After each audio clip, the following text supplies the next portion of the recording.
welcome back to the channel. It's Mark from Powersonic and Apprentice 121. Today we're going to look at pricing up a Rewire. I'm going to take you around this property. It's quite large, very familiar with the style of property we rewire a lot in the seaside towns down the east coast. This one's in Bridlington. I'm going to take you through exactly what's here and we'll have a look at how I approach pricing up on this basis. Okay, first up you can see this is the entranceway to the property. I will show you outside because there's actually a couple of gremlins out there on the driveway. But we've got this little entrance porch and you can see there we've got the fire alarm system. Now one of the first things I would suggest we always look at is the main intake, and fortunately for us that's right by this door. I'm going to have to be careful in how I show you it because it's got the original contractor's details on, but we'll come to this side and you can see it is 2021 when that was done, and it is a Luden board. Perfectly acceptable to potentially reuse this as part of our rewire. The clients already decided that's what they want to do because they're sick of having little bits of snaggy repair work done that doesn't actually end up solving their problems, so they're going for a rewire. But start the main service head, you can see the tags are cut off the fuse carrier, so you know, don't need to be Sherlock Holmes to guess exactly what's gone on there. We've got a smart meter and what looks like a TNCS arrangement there at the head. Good division of circuits already, but as I say, that's kind of irrelevant for us. We've got a nice big board that we can repurpose. It fits nicely into the cupboard, so we've got no real dramas on that, and we can factor that in to our pricing. Great that there's a fire alarm in here. Obviously this being a very large property and potentially multiple families coming and occupying the place at the same time, it makes sense rather than just having smoke alarms to go on for a fire alarm system. In fact, it's part of regulations that you must do that. So you can see this is the entrance hall. Like I say, we rewire lots of houses like this, and usually the consumer unit is under the stairs. We did one just around the corner actually not long ago, and that was the case. It was on this kind of wooden partition, and it actually looked exactly like this. It is scary sometimes how similar all of these properties do look, but for whatever reason, in this case, it's by the front door. Makes it a slight bit more challenging in terms of our rewire because obviously under the stairs it's easier to get cables down into, whereas here we're going to have to damage the fabric of the building to do it if they want them chasing in, or use some form of containment. You know, there's no way around that very easily. I suppose we could try and get under this floor to under the stairs and then route a way up, but you know, it starts getting more complicated than it needs to be. Sometimes it's easier to just make a hole in the wall. So if we look inside here, this is the big main front room. Lovely fireplace, look at that, and great big windows. These are fantastic properties for anyone who likes a bit of historical building. And you can see over the road, that's a more modern building. These are more like those ones, so we'll have a look from the outside when we get to our house, but just to show you that. Sockets are in the skirting boards at present. There's not very many of them. That's another reason they want in this looking at. And again, I can tell you where all these are without even viewing this because it's so similar around all of these. So yeah, down the side of there. So we need to sort that out. Obviously the more tricky aspect, sockets are quite straightforward. We'll be putting those on the wall obviously, but you know, the chasing's easy. It's timber floors, there's good voids underneath these. I know that won't be too difficult, but it's the lighting where you've got the picture rail, you've got very nice curving that you don't want to be damaging, and then the wallpapered ceilings and all of the fixtures and fittings upstairs, as we'll see. So we got that in there, central light. We've got the emergency light in it as well to factor in as we move around. You'll see that. So there's a little bedroom in here. Again, single central light. They want a few sockets adding in and around the place. We've got the issue here of the timber. Well, I think it's actually dressed on timber rather than panelled timber, so it's not too difficult. But obviously these are all nicely decorated rooms. A little bathroom in there. And you can see these are the ones they've been having issues with, so the old MR16s. I've made a recommendation to just change the lighting actually and kind of see what happened with that, but they've had other electricians come and look at this before, and you know, they're moving away from that mindset now. They just want to get it bottomed out and done as new so they know it's all good for the future. A couple of lights in here over the dining room. Again, a bit of a shortage of sockets, so we would have to look at maybe adding a few extra in. The client's not too worried about damaging the wallpaper and things. You know, they've got trunking up and about here and there. There's obviously little bits of damage there. They're going to do a full-on refurb once we've finished. Kitchen, these are always awkward, and this one is very awkward because it's multi-layer in terms of floor height. This is a solid floor extension, they're not timber. We've got different ceiling heights, we've got spotlights, we've got tiled walls to try and get sockets on. Yeah, I don't think they want to rip this kitchen out unless they have to, so that's going to be a bit of a challenge. We'd have to see. You can see the sockets are fairly low level to the tiles. It may well be a case that we're just trying to reuse what's there rather than adding any extra sockets and see if we can fish up behind the cabinets and work our way around. But something to factor in. And you can see we've got another little additional board here that someone's popped in just for this extension. So there is a local point to potentially wire from, but my preference is, if we're going to rewire it, to get it all back to the main consumer unit. You can see that's the attached garage that's just on there, and that's just got a socket in. I'm not going to take you out to look at that. We do have the lamppost out in the middle of the garden. That does have power to it. They're not bothered about returning that, so potentially that could be taken away. If the cable out there is still serviceable and usable, they would like to keep it. Again, in here we've got the solid floors, brick construction. You can see they've brought out cabling along the top of here and just drop down to this socket. So they want a similar kind of setup but done a bit nicer. And again, we've got a smoke protection unit out here as well. Call point. The fire alarm's staying as is, that's not getting rewired. Apparently that was only put in 5 years ago, so they're happy with that to remain as is. Funky light switches, so again these are a new addition of late. So you can see some of the work people have been doing. So that's the ground floor. And upstairs, these are great big high ceilings. Up the stairs, again we've got the landing lights, we've got emergency lights dotted around all on the staircase, so keep that in mind with your pricing as well. You see what the bulkheads up there. So as you come straight up these stairs from the front door, it runs off down to this end. We've got a little bathroom here. Again, extractor light. Not a great deal in here, none of them are electric showers, they're all off the tanks and boilers or whatever. Nice bedroom in this side. Some inventiveness on that socket, look. That needs sorting out. Again, there's just a shortage of sockets in here, so they're having to run four-way adapters to power the TV.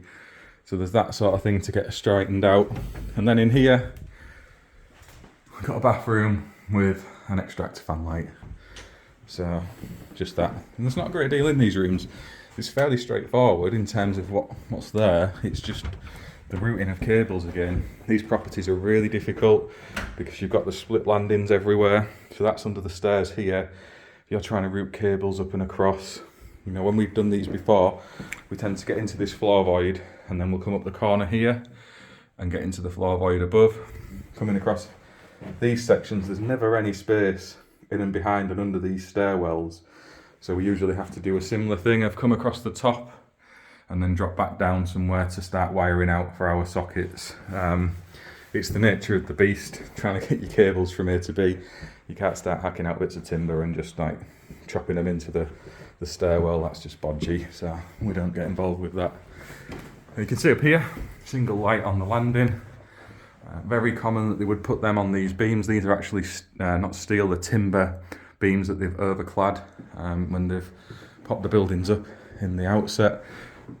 Difficult switch arrangement because this switch here does all the landings from the bottom and there's another couple of floors above. We'll get to that. So we've got a bedroom in here again with another ensuite. Again, single light, single extractor fan light in there. And just extra sockets. Again, you can see they're kind of in the skirting boards, knocked around the place. So there's more of those, getting into the walls. Over the other side of here, we've got a smaller bedroom. Again, we've got the socket on the skirting board, just the one. So they want an extra one or two in here. Single light switch for a single light. So not a great deal in. And these again, recently carpeted, but you know, you can get them up easy enough. And once you're under these floor voids, they're not that bad. They're fairly easy to rod around. There's no noggins that block your way. Once you're in the voids, it's not too difficult. They are all lath and plaster, so obviously any of the older walls, they tend to have been over skimmed rather than it being removed and overboarded. And these partitions are generally timber with the lath and plaster across.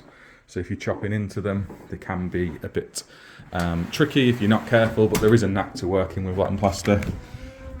Once you get used to it, it's not too bad. Lovely big front bay window, again up here, and wallpapered ceiling. So you can see more of the houses down the street. You get a feel of what they look like, but I'll show you from outside. Ceiling roses that they do want to keep. Yeah, it's one of those where they are difficult to dress on your light fittings nicely, modern ones, but we'll get to that as we tackle the job. Hopefully we can show you this bin done if our price is accepted. I think it will, because we work with this client quite a lot. You've got your sockets again either side of the bed. They just want a few extra ones, and again to power the TV, chopping those in. So the floor voids up here, there's carpets to move, there's lots of big furniture. So as much as it's possible, if this was empty, it would be ridiculously easy. But obviously you need to factor into your time and pricing, getting all this sorted out. And we do that before we even start. So I'll explain a bit about that in a sec. Now in some of the other properties we do with this lovely big light here, that is usually a storage cupboard, and a very small one at that. But in this particular house, they have managed to convert that space. So usually it's kind of walled off here, and that's just left as attic space above the extensions on the back of these places. But in this case, they've done a nice job converting it. I see there's a few little issues with some of the existing electrics in here, but again, fairly straightforward. You've got your wall lights, central light, a few sockets knocked about. It actually looks to be more sockets in this section than the rest, so potentially this has been rewired off that extension work that was done downstairs at a later point, so it's a bit more well provisioned. See, we've got a central light, fan, again no electric shower, carpet in the bathroom.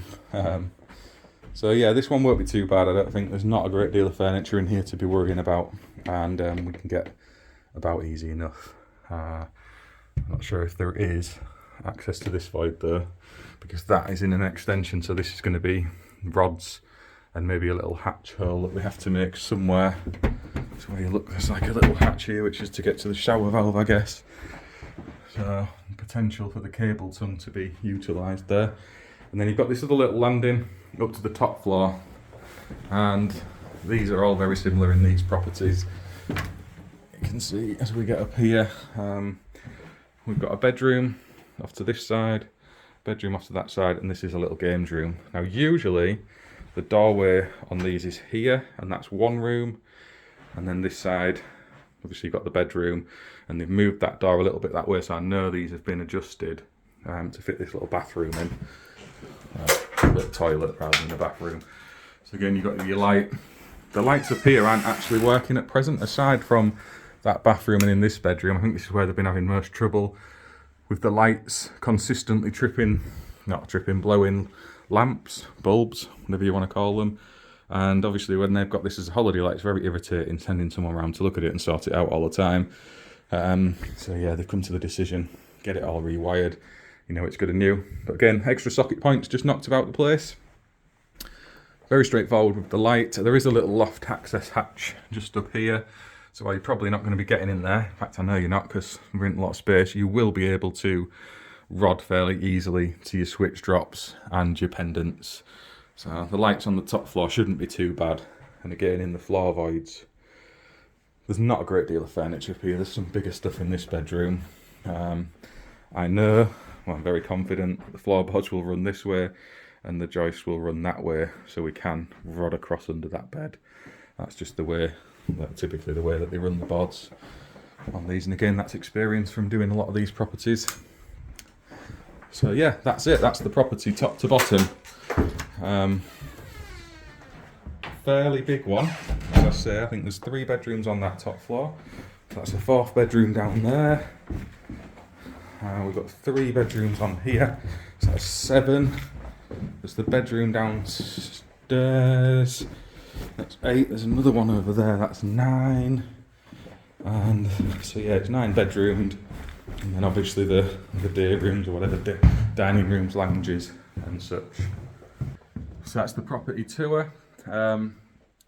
Obviously when you're trying to price this out in terms of time, you need to be thinking about the furniture that's in the property that you need to move, the construction, so if it's loads of chasing into masonry rather than drawing cables up existing timber walls, your cable routes with all the split landings and different levels all over the place. It all adds on to the time of these things, and that's why pricing rewires, when people ask, you know, typically it's 60 quid a point, 100 quid a point, whatever you want to be. There's too many variables on it to give a blanket statement like that. In lots of properties you can be reasonably consistent, but something like this is unique. So the way we would approach it is to put an overall time frame on the project. So for those of you who watched my last video, you will have seen me itemizing a list of overheads and other expenses that factor into running your business. So we'll put a time frame on this, and again, from experience, we'll know exactly how long this is going to take us for a team of 3 guys on site, and then we can put our labour rate into that, and then we just need to itemize the materials, pop our markup on. I've now got this video. I have also got a list that I've been popping into the old iPad there, so I know exactly what we need in terms of materials, and then combine the 2 bits together and pop that price over to the customer. When I have done that, I will show you what that quotation is, so you guys can see the figure I've come to. That will be on a later video, hopefully when we've won this job, so you can come out with me and see the work getting done, if we manage to stick to the time frame that we've planned, and how we run that job, and the profit we've taken from it, and also the labour that we've made on top of it. For those of you who watched the last video, that will make sense. 2 different things, important to remember that. So yeah, we'll jump to that. You know, this is probably going to lead into, for the team of 3 guys, being a good 7 to 10 days on site. I need to probably sit down and think about that, mainly because of the work we do first. So we come in first, get all the furniture over to one side of a room, cover it over, sheet it up, make sure everything is out of the way before we even bring a single chasing gun onto site. Everything gets marked up. The client agrees to that spec before we touch anything on the walls of a building. It's all well and good looking at plans, but we physically make them come in and see that they're happy with stuff. And then we get to it. Once we get onto that stage, smashing and bashing first, open up your cable routes, get all your chops and chases done. You've seen me do this loads and loads on other different rewires we've shown on the channel.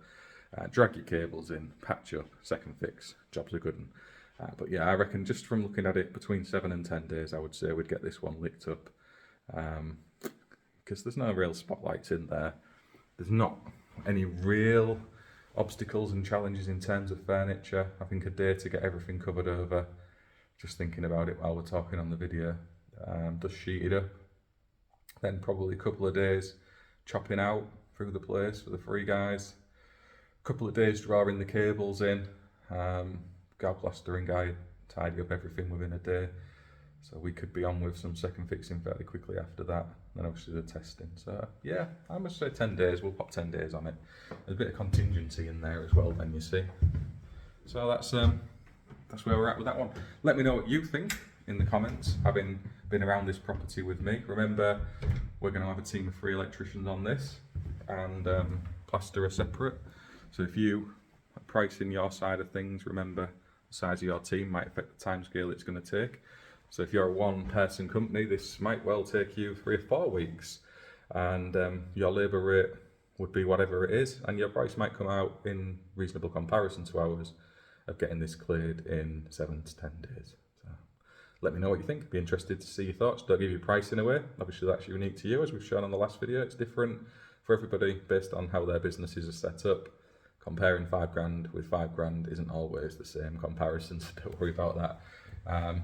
We'll come back to this if we're lucky enough to win the job. I'll show you it's been done, and we'll go through exactly what figure I came to in detail on that video. Thank you for watching. Get involved in the comments, thumbs up, thumbs down, subscribe to the channel if you haven't already, and I hope you found this video useful. Those of you screaming at your TV sets and phone screens that I didn't show you outside, here you go. So this is the front of the building, and you can see one of the issues that I was saying outside. We've got a steel wire armour cable here that kind of tracks out under the door, leads off to the end of this little driveway, and it's just coiled up into this socket, screwed to nothing. So that's not going to be very helpful to things not tripping. So yeah, just to show you this one. Lovely building on the outside, nice street, and yeah, that's the end of the video.